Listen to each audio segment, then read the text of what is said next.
When I heard the familiar patter of paws outside my window, my breath caught in my throat, because I knew she wasn't alone tonight. I'm 55, a retired mechanical engineer who used to measure his life in deadlines and blueprints. 6 months ago cancer took my wife in a blink, and every plan I'd ever drafted went blank. I packed a duffel, sold the townhouse in St. Paul, and drove north until asphalt turned to gravel and the cell signal died. The cabin I found was half-rotted, no electricity, a roof that sighed in the wind, but it sat on the edge of a pine forest too wide for sorrow to fill. I thought if I kept my hands busy enough, splitting logs, patching leaks, hauling water, I might forget how quiet a house sounds when no one calls your name. The fox showed up in late October, right after the first powdery snow. At dusk I'd hear her paws, soft, deliberate taps on the frozen leaves, then catch a flash of red in the fading light. Out of habit more than kindness I left scraps on the porch, a chicken wing, a strip of bacon, the crust of a sandwich I couldn't finish. She'd snatch the food and vanish before I could blink. I told myself it was nothing, just another mouth in the woods, but her appearances fell into rhythm, the only rhythm my days still had. For 3 weeks she kept her distance, a cautious silhouette on the tree line. I never stepped outside while she ate. I didn't want to break whatever fragile treaty we'd signed without words. But tonight the air felt different, heavy, expectant, as if the forest itself were holding its breath. I just set a chunk of smoked salmon on the porch rail and closed the door when I heard it, a low, ragged panting that didn't match her usual quick sniffs. Then came the eyes, 2 amber coins glowing through the glass, fixed on me instead of the food. I froze mid-step, coffee mug halfway to my lips. She didn't bolt. She didn't even blink. Steam curled from her muzzle, each exhale slower than the last. Something in that stare pressed against my ribs, gentle but insistent, the way my wife used to lay a hand on my chest when I'd worked myself into a corner. I set the mug down, hands trembling harder than I liked, and reached for the door handle. The night slapped me with cold the moment I stepped outside. My boots creaked on the porch boards, yet the fox held her ground. The moon cast enough light to paint the snow silver around her paws. Up close she was smaller than I'd guessed, ribs faintly visible beneath the winter coat, but her eyes, those eyes were impossibly steady. I crouched, palms open. "Easy, girl," I whispered, surprised at how hoarse my voice sounded after a day of silence. She tilted her head, then took one hesitant step forward. Another. The salmon sat forgotten between us, food wasn't why she'd waited. Only when she was an arm's length away did I see the quiver along her flanks, the way her sides ballooned with each labored breath. She was carrying something, pain, fear, maybe both, but she wasn't running from it. She was bringing it to me. In her eyes there was no fear. There was something human. She was asking. And she was trusting me. Wind rattled the empty window frame behind us. I could smell pine sap and wood smoke and a faint animal musk, but beneath it all was the electric scent of urgency, of a moment balanced on the edge of now or never. I didn't move. She closed the last inch herself, nose brushing my fingertip so lightly I wasn't sure contact had happened until heat spread across my skin. Her whiskers trembled. My heart hammered so hard it felt like it belonged to someone else. Then, just as suddenly, she stepped back. One turn of her head toward the dark tree line, a silent invitation I wasn't yet brave enough to accept. With a final glance, she scooped the salmon, trotted to the edge of the clearing, and disappeared. The forest swallowed her as though she'd never been. I stayed kneeling, breath fogging in the moonlight, palms still tingling where her trust had landed. Maybe I'd been alone too long, I told myself. Maybe grief makes miracles out of shadows. But deep inside I knew, nature had already started speaking to me, and tonight was only the first word. The next evening the patter came earlier, sharper, like knuckles on a door. I opened the cabin to a moonless blackness, yet the vixen's silhouette was already trotting backward across the clearing, glancing over her shoulder after every third step. "Show me," I muttered, grabbing the flashlight I kept by the jamb. I followed, boots cracking the ice-crusted snow. 20 yards in, the beam caught her eyes, gold slits reflecting, urging, not warning. She waited until I was close, then slipped ahead again, repeating the pattern deeper and deeper, as if afraid the light might shatter whatever fragile bridge lay between us. Branches clawed my coat. The forest smelled of cedar and cold iron. Each time I lost her, she doubled back, circling my legs, then darted forward once more. My knees ached, lungs burned, but a low thrum, half terror, half wonder, kept me moving. At last she stopped beside a tangle of snow-laden elderberry. Beneath the brittle stems lay a russet lump no bigger than a mitten. My flashlight shook as I knelt. The kit's fur was matted with frost, sides pumping in shallow bursts, eyes glued shut with crusted tears.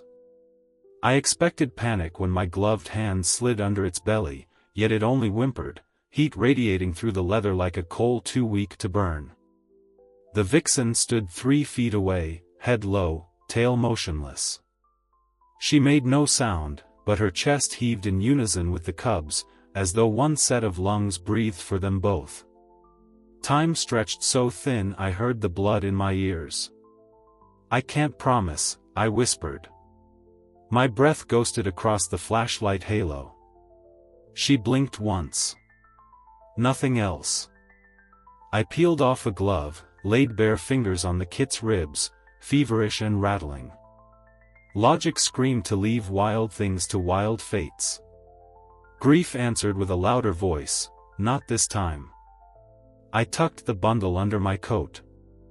I rose, turning back toward the faint glow of the cabin window. Snow squeaked. Behind me came the soft pad of paws. I walked with the kid in my arms, and she followed, like a mother handing her child to a stranger, and believing. Halfway across the clearing she melted into the trees, but I felt her gaze between my shoulder blades until the porch light swallowed me whole. False ending. For a heartbeat I thought that was the last I'd ever see of her, that she'd vanished with the secret burden she'd placed in my hands. But the forest had barely begun its sentence. I hardly slept the first night. The kit's chest kept hitching like a misfiring piston, each sputter threatening to quit for good. I'd fashioned a makeshift incubator from a cardboard shoebox, a wool sock, and 2 hot water bottles rotated hourly. Every 30 minutes I warmed a dab of canned goat milk on the stove, drew it into an old plastic eyedropper, and touched the tip to the kit's cracked lips. Sometimes a thin pink tongue flicked out, sometimes nothing. When a swallow finally wriggled down its throat I cheered out loud, then caught myself and laughed at the silence. Morning leaked through the shutters in a flat gray sheet.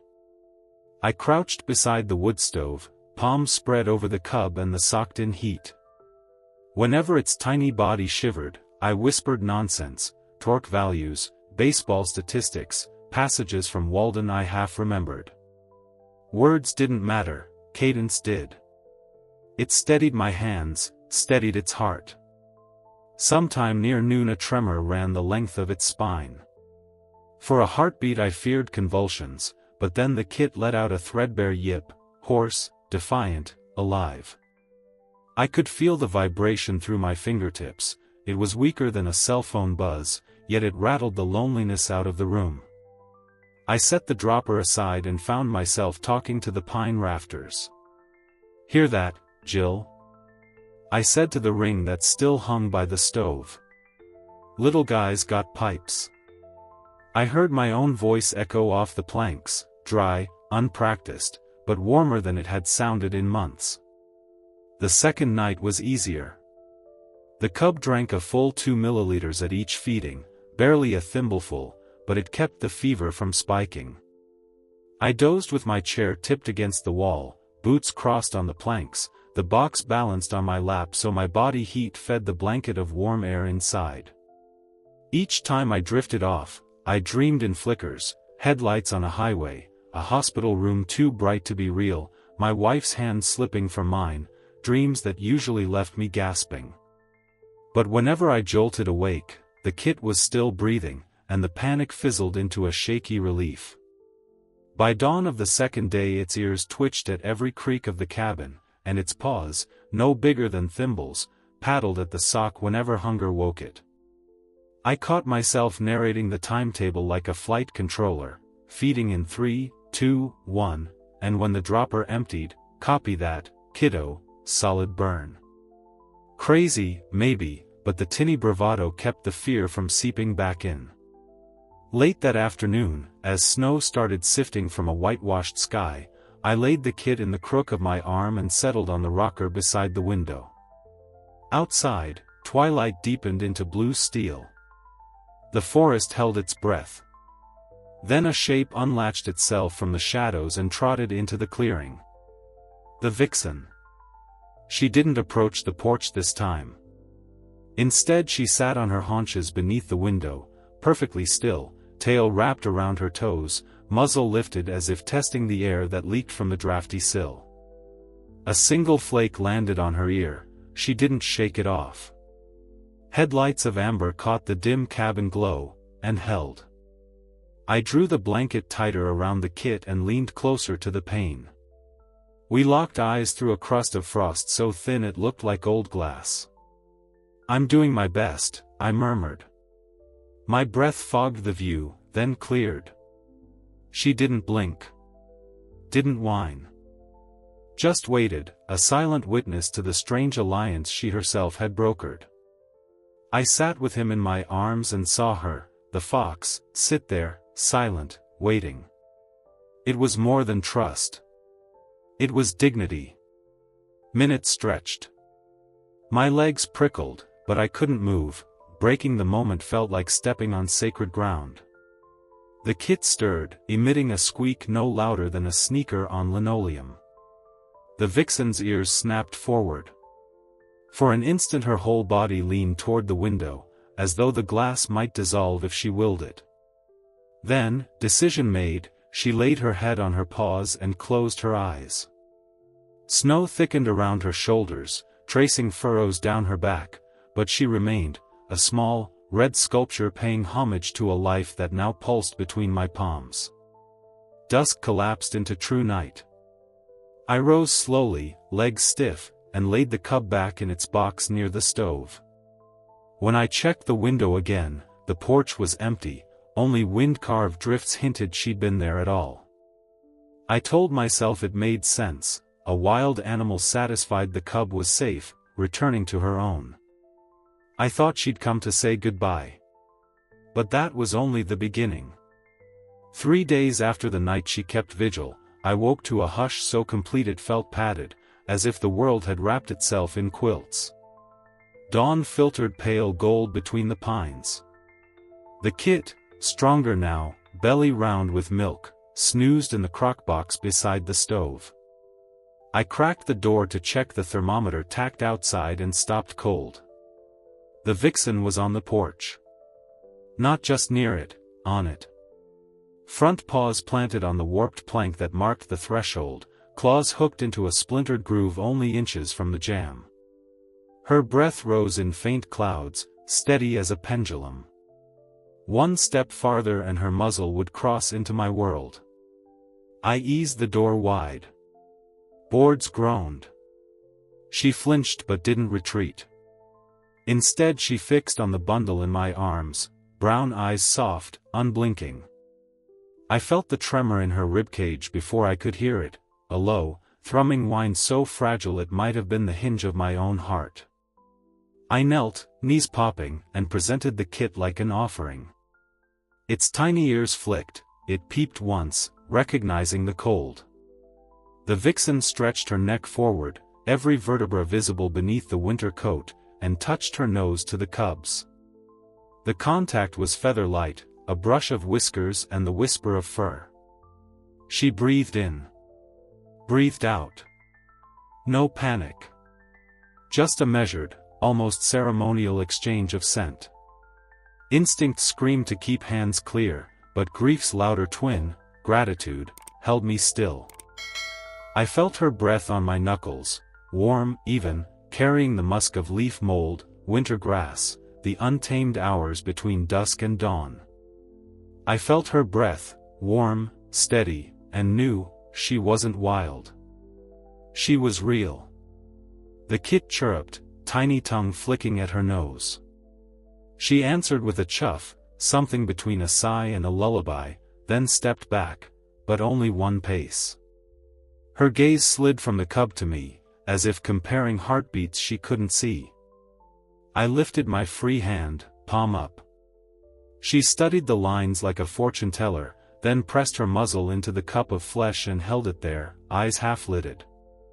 My throat locked. I could smell pine tar on my coat, the smoke from last night's fire, but her scent braided through it, iron and berries and something sharp as early stars. I wanted Jill to see this, wanted the laugh that would have burst from her, that bright, I told you nature never gives up on us, grin. Snow sighed off the eaves. The fox straightened. One last look, a silent benediction, and she ghosted down the steps, trotting toward the tree lean where shadows still lingered. Sunlight speared through fir branches and gilded her coat until she looked forged in copper. False ending, I watched until she vanished and told myself that was the climax, proof of trust complete, story concluded. But epilogues aren't written by men, they're written by the woods. From that morning on she came every dusk, punctual as a metronome. Never crossed the sill again, but settled on the porch rail like a sentry, ears swept forward, tail draped over her paws. Sometimes she stayed 10 minutes, sometimes an hour. She never asked for food. She never tried to reclaim the cub. She simply watched him grow. And grow he did. 2 weeks out he hit 2 full ounces, heavy enough that my forearm tingled after feedings. His eyes cracked open, first one cloudy slit, then the other, turquoise fading to ocean amber. The first thing those eyes focused on was the beam of my flashlight, the second was my face. I felt something unclench, a knot I'd carried since the oncology ward, when his gaze anchored to mine. Mornings began with a ritual: stoke the fire, heat milk, stir in vitamins. I'd lift the kit, by now I called him Rust for the penny shine of his coat, and recite the day's agenda as if chairing a board meeting, 1/4 inch of walking practice, 2 droppers of formula, and, if you're up for it, a safety inspection of the front yard. He'd squeak, I'd pretend that was assent. We were ridiculous, and we were alive. One afternoon I found the old cedar feeder Jill had hung years earlier, warped, roof caved in, nothing a handful of deck screws and glue couldn't fix. I set Rust on a folded blanket at the workbench and chattered while the drill whined. He tracked the bit, head tilting like a curious pup, paws needing air. By sunset the feeder hung again, bright with new sealant. Chickadees arrived the next dawn, gossiping in Morse code. Their wings glinted silver in the low light, and for the first time since burying Jill I realized I was humming some old Springsteen track, off-key and grinning. Evenings belonged to the porch. I brought Rust out bundled in my jacket. The vixen always appeared within minutes, materializing at the edge of the yard like a thought taking shape. She kept her distance but never missed a milestone, the first wobble to all fours, the first unsteady hop, the first triumphant bark that startled him so much he toppled sideways. Each success pried another splinter out of my chest. He looked at me like my son once had, warm and bewildered, except in those animal eyes was an entire world. Some nights, after Rust fell asleep tucked against my collarbone, I'd whisper to the fox across the snow. "He's gaining weight," I reported. "Stools solid, temperatures stable." She'd flick an ear, as if noting it in a ledger. One evening I confessed, "I'm scared for the day you take him back." Her head cocked, soft silhouette against the drifts, and for a breath I imagined she'd answer in my wife's voice, "That's how you know you're still living, love." Work, to which I'd been numb, started to matter again. I cleared blown-down branches from the trail behind the cabin, reshingled the leaky eaves, sanded the porch rail where the fox perched so she wouldn't catch a splinter. With each completed chore I said aloud, "You're still alive. And needed." The phrase became a pulse, sinking to the hammer strikes and saw strokes. Rust's world expanded by inches, first the cabin floorboards, tail chasing under the table, then the footprint of sunlight on the porch, then 5 tentative steps onto real snow, paws lifting high at the strange cold. He whined once, I scooped him up. The vixen, wading deeper in the yard, twitched but held. I knelt so mother and child could sniff hello. They touched noses. She withdrew, not ready, but her eyes softened with approval. I told myself this equilibrium might stretch forever, fox in the yard, kid on my lap, man between 2 versions of himself. But nature writes in arcs, not straight lines, and the horizon was already bending toward a handoff I couldn't yet face. False ending. I lay awake that night, Kit curled behind my knees, convinced I'd reached the summit, nothing left but the long easy trail down. The wind outside answered with a low, hollow laugh that shook the shutters. A reminder, mountains never level out, they simply hide the next climb in mist. February nights fall like trapdoors, one moment twilight, the next a black so thick even moonlight seems to drown. Rust was 6 weeks old, bright-eyed and reckless, already darting across the porch on stubby legs while I hovered like an anxious crossing guard.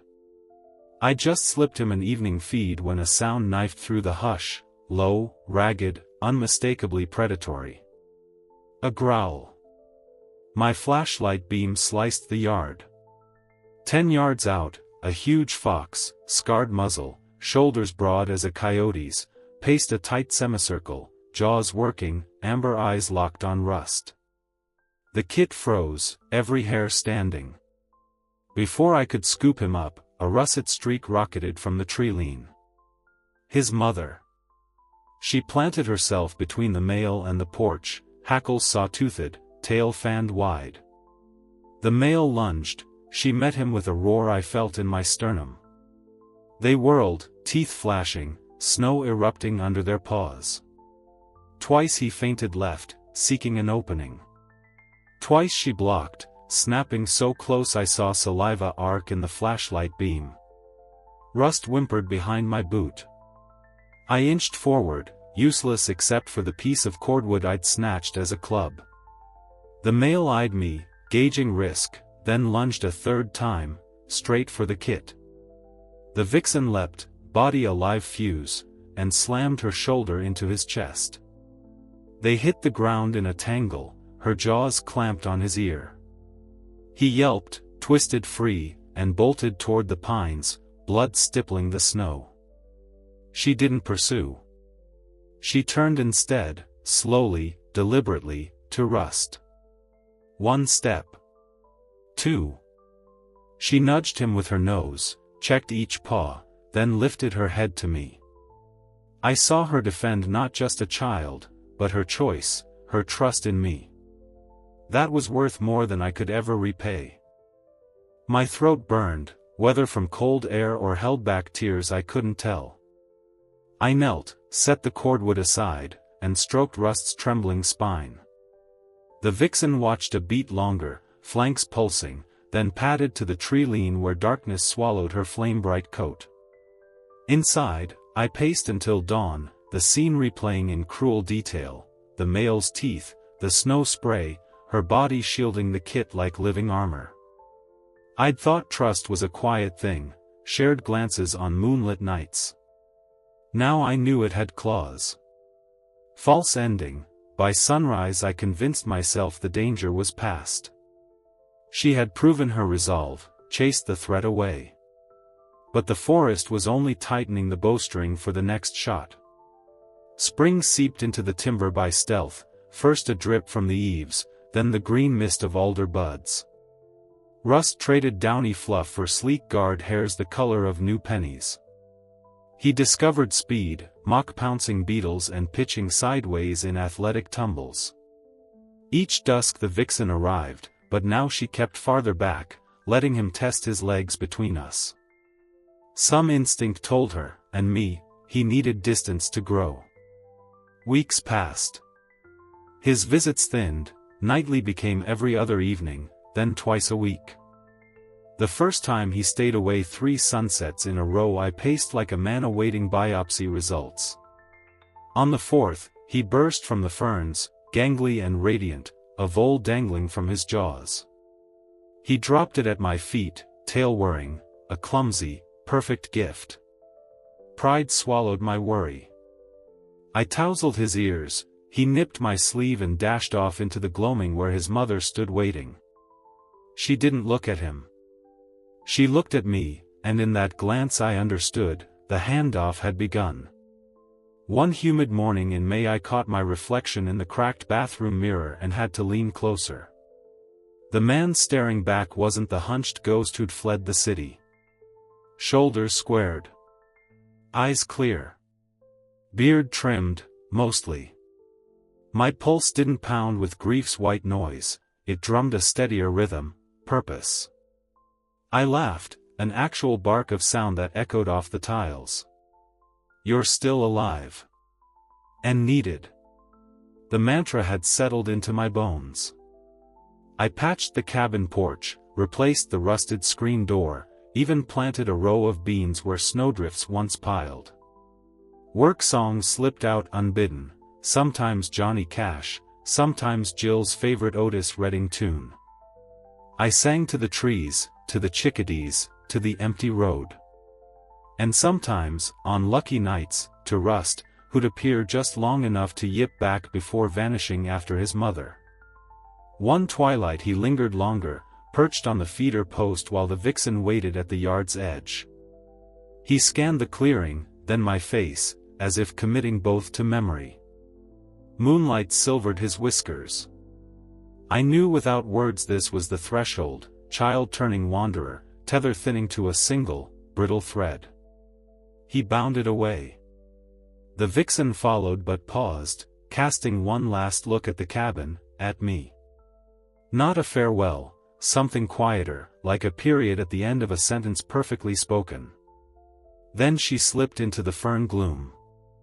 I thought that was that, story over, circle closed, no encore. But I'd forgotten the woods keep rituals we know nothing about. The calendar said October again, the very day the vixen first tapped on my life. A razor of frost glazed the porch boards, crunching beneath my boots as I stepped outside to split the evening's firewood. The air tasted electric, like distant lightning with no storm in sight. I had just set the maul against the chopping block when it happened, tap tap tap, that precise rhythm of pause I hadn't heard in months. It drifted from the darkness beyond the feeder, soft but certain, the way a knuckle raps when the visitor already knows the door will open. My pulse stuttered. I followed the sound to the edge of the cabin's glow, lantern in one hand, breath in the other. And there, caught in the weak light, stood 2 foxes. The first I recognized instantly, the vixen, her coat burnished by a year's worth of seasons, eyes calm as banked embers. Beside her rose a taller shape, shoulders broad, muzzle framed by the faintest ruff. Rust. Grown sleek and sure, no trace of the trembling bundle I'd nursed beneath a wool sock. His eyes, once turquoise, then amber, now mirrored the full autumn moon. Neither moved. They simply watched me, as if weighing an invitation only I could give. I swallowed, set the lantern on a stump, and took one slow step forward. The beam slid across frost-whitened grass, painting it gold. Rust answered first. He trotted ahead, every stride both cautious and eager, stopping at the foot of the porch. The vixen matched him, flank to flank, the way river currents braid but never clash. He lowered his head. Something dangled from his jaws, a snow-white rabbit, limp, its fur unmarked. He climbed the single step, yes, the porch he had once conquered in wide-eyed hops, and laid the rabbit on the threshold. Then he sat, tail curled over his toes, gaze lifted to mine. Time warped. I could hear my heartbeat thudding against pine trunks, feel heat bloom behind my eyes. This was no meal. This was a gift, an offering across worlds. The vixen settled beside her son. For a full minute, maybe 5, we shared a silence too alive to shatter. My breath plumed in slow spirals, theirs drifted like twin wisps, steady, synchronized. No bark, no chirr, just presence. The porch lamp hummed. Somewhere, far off, an owl questioned the night, but the sound felt outside the circle we'd drawn around ourselves. I knelt. My fingers brushed the rabbit's fur, still warm, still pliant. The weight of it landed on my palms and on my chest all at once. Rust's ears flicked forward, awaiting judgment. The vixen's gaze softened into something I can only call mercy. "Thank you," I whispered, the words cracking like thin ice. My throat refused to clear. Thank you." Rust stood, stretched, and touched his nose to the back of my gloved hand, once, firm enough to feel the damp of his breath, the ghost of his childhood fever. Then he turned. The vixen rose with him. Together they padded down the step, crossed the yard, and paused at the tree line. Rust glanced back exactly once, his mother did not. In 2 beats they slipped into the black pines and were gone, the hush knitting shut behind them. Only then did the cold land like a wave. I sank onto the porch, rabbit cradle to my chest, lungs locked tight around an impossible truth. I held their gift in my hands, and I couldn't breathe. This couldn't have happened. But I saw it with my own eyes. If your heart just skipped a beat, you understand. Subscribe. Here we remember the truths we've forgotten. Nature speaks, softly but clearly. If you, too, believe animals are capable of more than we are, right, wild ones remember kindness. Now I know it for certain.